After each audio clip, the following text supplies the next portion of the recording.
We are through 5 weeks of the season, and there are players that are rising up the fantasy rankings very quickly. These are players that you need to be starting in your lineups or trying to acquire as soon as possible. And one of those players that we can start with here is the rookie in Baltimore, Zay Flowers, who continues to just rise up the rankings both weekly and for the rest of the season. In my opinion, very quietly, he's a top 25 receiver the rest of the year because he's doing a lot of impressive things very quietly so far. It's going under the radar. We'll talk about that more in a second, but 40 targets so far this year, okay, averaging 8 targets per game. 3 different games he's hit at least 10 targets, and a 29% target share is 12th amongst every receiver in the league. And Flowers has also been highly efficient as a rookie. He's 30th in yards per route run and 14th in yards after the catch so far. And just check out his weekly production. You could see the weeks here and look at the targets in the far column. That's his target share, how many targets he's earning out of Lamar Jackson's total passes: 50%, 33%, 24%, and 27%. That's 4 out of 5 games in his NFL career. He's a rookie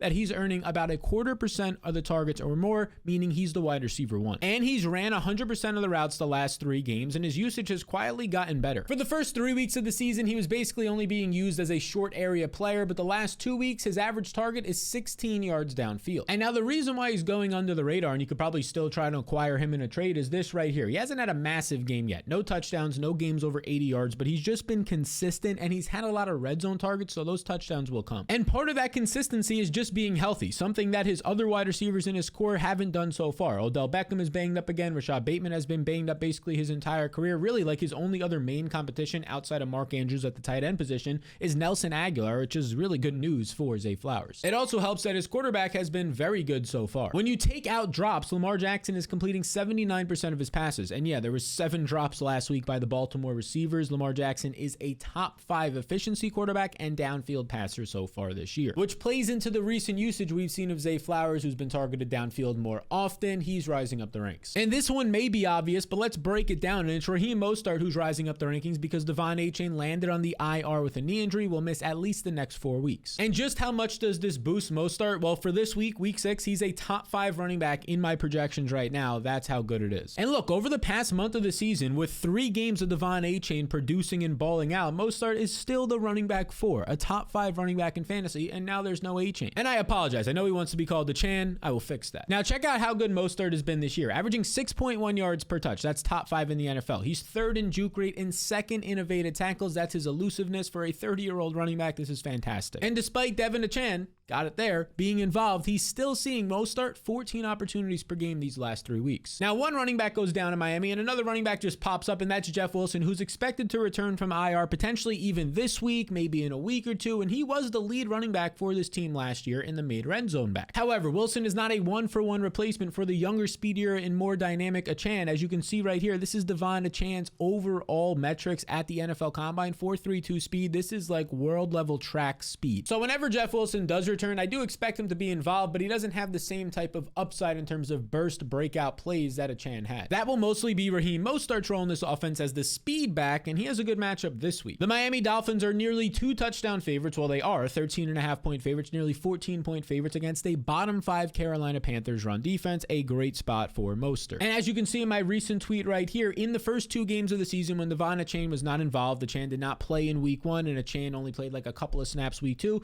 Mostert played 73% of the snaps, 19 fantasy points per game on 15.5 touches. Of course, this can change a little bit if Jeff Wilson returns, but this just shows you the upside was still there. So yes, Raheem Mostert is rising up the rankings. Jeff Wilson is, Savon Ahmed is, even Chris Brooks. All of these Miami running backs have to rise up because we don't really know who's going to take on that usage from Devon Achane being gone. But we do know that with Justin Jefferson gone, Jordan Addison, the first-round rookie out of USC, yes, indeed, he is going to see a lot more playing time. And look, this has been the issue with Jordan Addison this season. He has seen good playing time. You can see right here, his season routes run, 76% of the routes. That is solid, but it does not compare to the 90% plus that KJ Osborne was seeing. Addison was the wide receiver 3 on this team before the Jefferson injury. Now, the reports make it seem like KJ Osborne will be the one-for-one replacement for Jefferson, which makes sense because Addison's only 170 pounds. He's not going to fill in for that same type of role on the outside. But what we can now expect is Jordan Addison to play in 2 wide receiver sets and see about 95% of the routes. And this is important because so far this season, he ranks 42nd in routes run. Justin Jefferson was number 1 in the NFL.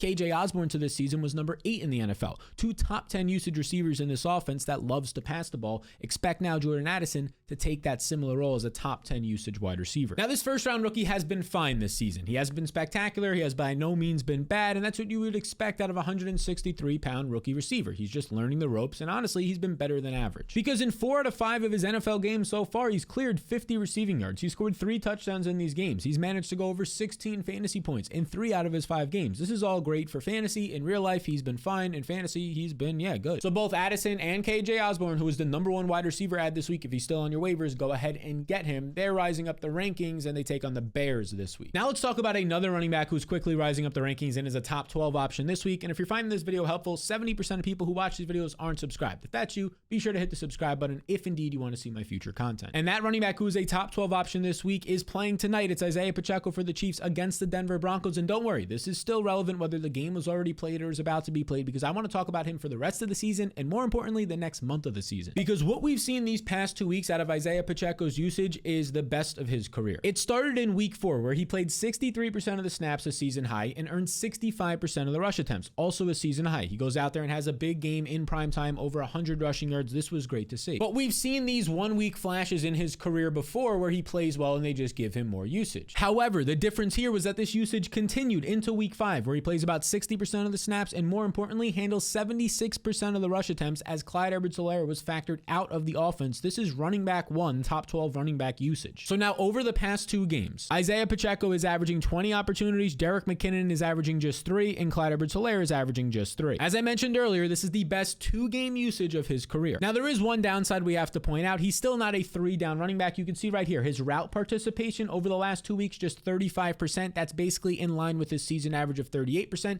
It means he's not going to earn a lot of targets, but this team isn't down all that much, so it doesn't really matter if we can just get him to see 15 to 16 touches and the red zone usage. We're basically getting the Brian Robinson or Dameon Pierce role, but this is a much better offense that will be in the red zone a lot more, leading to more touchdowns for Pacheco. So like I said, he's a top 12 running back this week against Denver, but look at his schedule for the next month of the season or so. Gets the Chargers at home, bottom 5 run defense next week, then faces the Broncos dead last defense yet again, and then at home takes on a Miami team that this should probably be the highest scoring game of the entire season. Yeah, that'll help the starting running back for the Chiefs. So Pacheco is skyrocketing up the rankings, and so is this next running back. And it is the rookie in Chicago, Roschon Johnson, who, look, he has to move up the rankings because Khalil Herbert is injured and will miss at least the next 3, maybe 4 or more weeks of the season with a high ankle injury. And this is bad timing for Khalil Herbert because he was taking over this backfield. Look at this. In week 4, 79% of the snaps, clearly his backfield. Week 5, 66% of the snaps, and this is with missing time due to the injury, the ankle injury in this game. And high ankle sprains are no joke. Saquon Barkley has already missed 3 weeks, and the most running backs average a 3 to 4 week recovery time, and then even when they come back, they're not as productive as they were before the injury. So this is going to help the rookie Roschon Johnson, who's already been involved a decent amount this season. As you can see right here, through his first 4 weeks, we take out week 5 because he got injured early. He's played 37% of the snaps in those 4 games, handled 26% of the rushing opportunities. But his main usage comes in the passing game. Roschon has played 57% of the 2-minute offense snaps and earned 13 targets across his first 4 complete games. And as I mentioned earlier, Roschon Johnson left in week 5 with an injury. Look at this. These are the snap counts by week for the Bears running backs. He only played 6, so he got hurt early on in that game with the concussion. And this is important because it's almost a guarantee that you'll miss at least 1 game with the new NFL concussion rules. But this game was on Thursday Night Football, so it gives him a little bit more time to play. Now, if he doesn't play, it'll be D'Onta Foreman, who's basically going to see a workhorse usage role and is like a nice 1 to 2 week filler in your fantasy lineups. But if Roschon Johnson plays, or when he plays, he is going to be the guy in this offense because the Bears have been choosing Roschon, the rookie, over D'Onta Foreman, both in the NFL draft when they drafted him and all season long. I mean, look at this. Roschon has been active in earning snaps over Foreman, as you can see, basically every single week since week 1, and even in week 1, he played 8 more snaps than Foreman. And let me point this out right here. Roschon has been efficient. Right now, over his 36 touches this season, he ranks 18th in yards per touch amongst running backs, averaging over 5 yards per touch. He's highly efficient, and now he's only going to see more touches once healthy. So Roschon is rising up the rankings, and so is this second-year wide receiver. And that'll be Jameson Williams, who made his debut in week 5, and honestly, he was pretty rough. His first target of the season, he dropped. It would have been a 15-plus yard reception. It would have been a first down, and then his second target went for a negative 3-yard catch. So yes, this production is not good at all. 2 catches, 2 yards, 3 targets, 2 fantasy points. Not good, but the underlying usage was sneakily solid. Because check this out. In his week 5 debut, he ran 50% of the routes, and his targets per route run, you can see right here,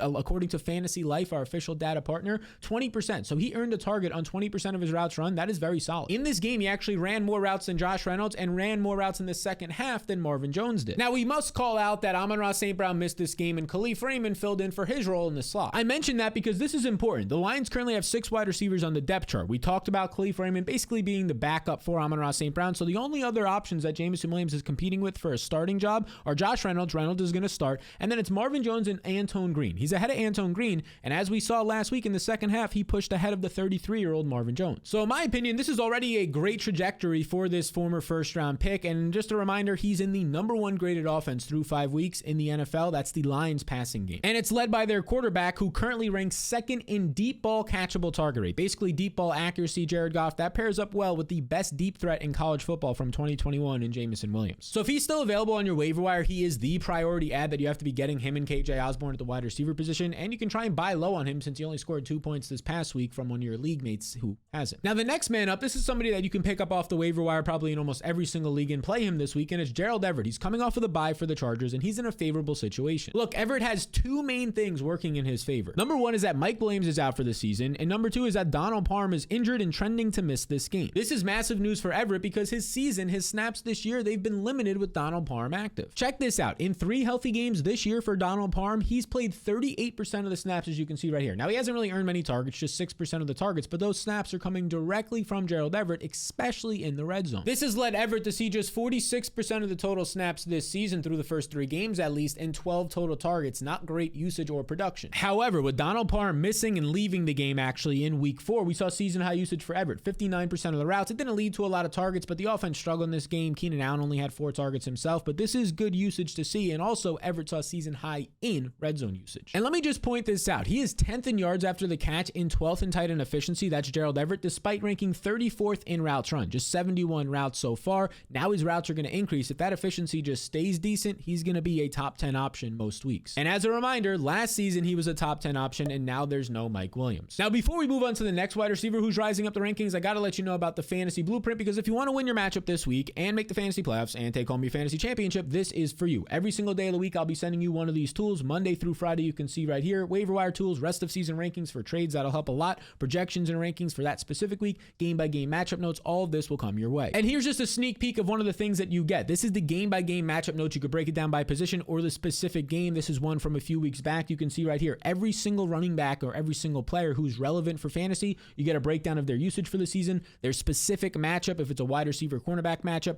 offensive versus defensive line matchup for running backs, what that entire defense is doing, yards after contact, all of this. It is the most in-depth breakdown you will find. And look, it's extremely easy to acquire. You just scan the QR code on the screen or click the link in the description below to get access today. These are the 2 easy steps that you'll follow, and here's the thing, it's just $5, not just for the day or the week or the month, the entire year. It's $5, and if you don't make your fantasy playoffs, I refund that $5. I don't care if there was an injury to Christian McCaffrey, knock on wood, and that's why you didn't get in. I will refund the $5. This is 100% risk-free, no questions asked. So to get access to your fantasy blueprint today and join the over 3,000 people currently using it to smack around that competition, scan the QR code on the screen or click the link in the description below. Now, the next wide receiver we have to talk about is Marquise Brown, who's just been a consistent and constant riser up the rankings this season. Brown is the wide receiver 17 on the year. He's one of the best 7th or 8th round fantasy picks you could have had, and he scored 16 or more fantasy points in 4 straight games. Now, yes, part of his production has been propelled up by touchdowns. In 3 of these last 4 games, as you can see right here, this touchdown in the parentheses, these are his receptions and his touchdown catches next to it.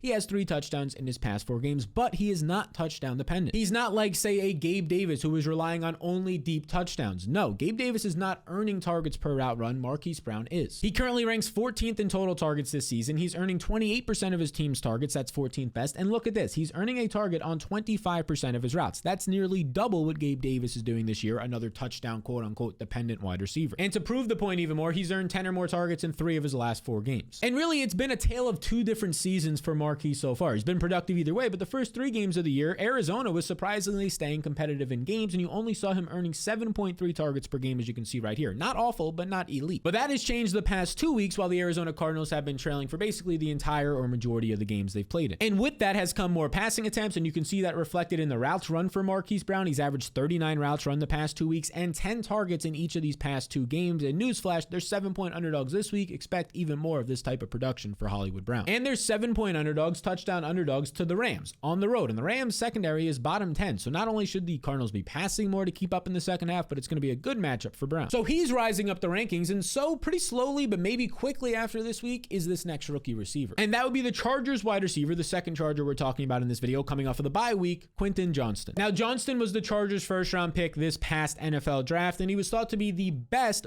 bigger wide receiver, not the biggest, he's 6'3", about 210 pounds, so a bigger one, best bigger wide receiver in the draft. For a little bit of context, his best season at TCU was last year. He earned about 21% 80% of the targets. He just went over 1,000 yards on 96 targets. This isn't elite production, but it's fine production, especially depending on the offense that you're in, where they throw the ball more. This is nice as a nice outside X receiver. And it's not wide receiver one numbers, but he doesn't have to be the wide receiver one in this offense with Keenan Allen and also Austin Eckler there. Now, Johnston has had a rocky preseason in camp, dealing with a lot of drop issues, but now he's just going to have to see usage with Mike Williams done for the season. And this usage started in week 4 before the bye week. You can see right here in week 2, just his normal week with Mike Williams healthy, only 20% of the routes. Week 3, Mike Williams gets hurt. Quentin Johnston plays more, 26% of the routes. Then week 4, without Mike Williams, 69% of the routes, earns 13% of the targets, which isn't great by any means, but for a rookie, it's not bad, and it was a season high for him. And he's now coming out of the bye week. In many teams, when they enter the bye week, they say, how can we get our personnel, our best personnel on the field and used more, and what are the best matchups for them? This is exactly what helps the rookies the most, the bye week. It would make a lot of sense for them to enhance and build a roll around their first-round pick, Quentin Johnston, in the bye week, with Mike Williams now done for the season. And for what it's worth, Quentin Johnston's going to have nice matchups over the next few weeks. Yes, the Dallas Cowboys defense isn't the easiest matchup, but they've been a little bit suspect the last couple of weeks. And more importantly, you're going to get a Chargers matchup where there should be a lot of points in that game,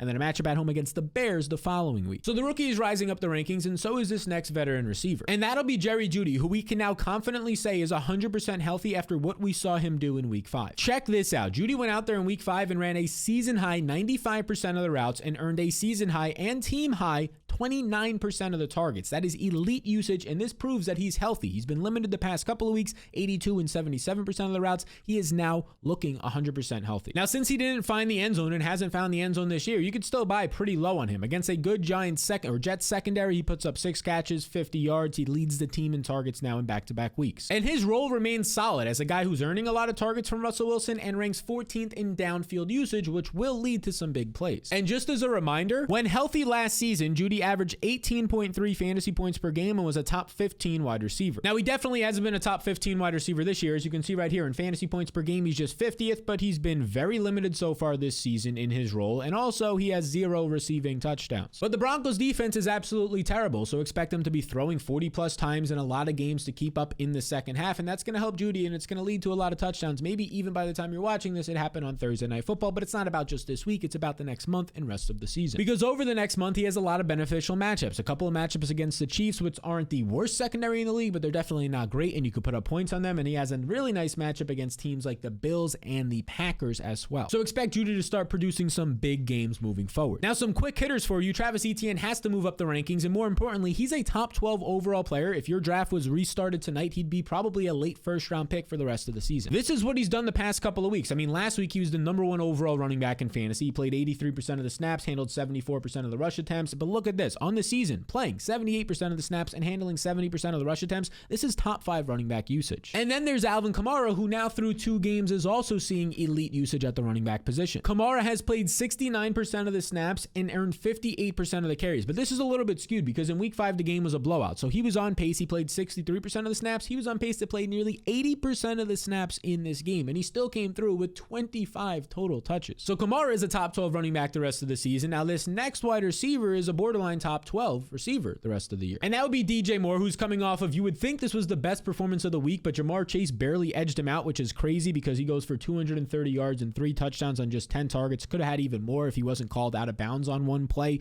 So DJ Moore, obviously moving forward, the matchups won't be as easy, but they are beneficial. This is a good spot to maybe sell high on him after a massive performance like this, but he's probably a top 15 receiver the rest of the year. And then there's a tight end that we cannot not talk about, and that would be Sam Laporta, because Sam Laporta is doing things that we have not seen a lot of tight ends do when they first enter the league. Another 2 touchdowns this past week, fantasy production through the roof, and just how good has it been? Well, we can reference my friend Alex Caruso's tweet here on Twitter. He's ranking 3rd right now in fantasy points per game at the tight end position, behind only the names that you would expect to be ahead of him or up here in Travis Kelce and Mark Andrews. Yes, indeed, he is going to be fantastic, not just this upcoming week, but the rest of the season. So these are the players who are skyrocketing up the rankings, and if you have them, you're starting them, and if not, you got to try and acquire them before your trade deadline. But who should you trade away to acquire these players? Well, I'm glad you asked. This video right here will show you exactly who you need to get off of your team as soon as possible. Now, if you made it to the end and you're one of the 70% of people who are not yet subscribed to the channel, make sure to hit the subscribe button as we push towards 100,000 subscribers here, and it will let you see my future content.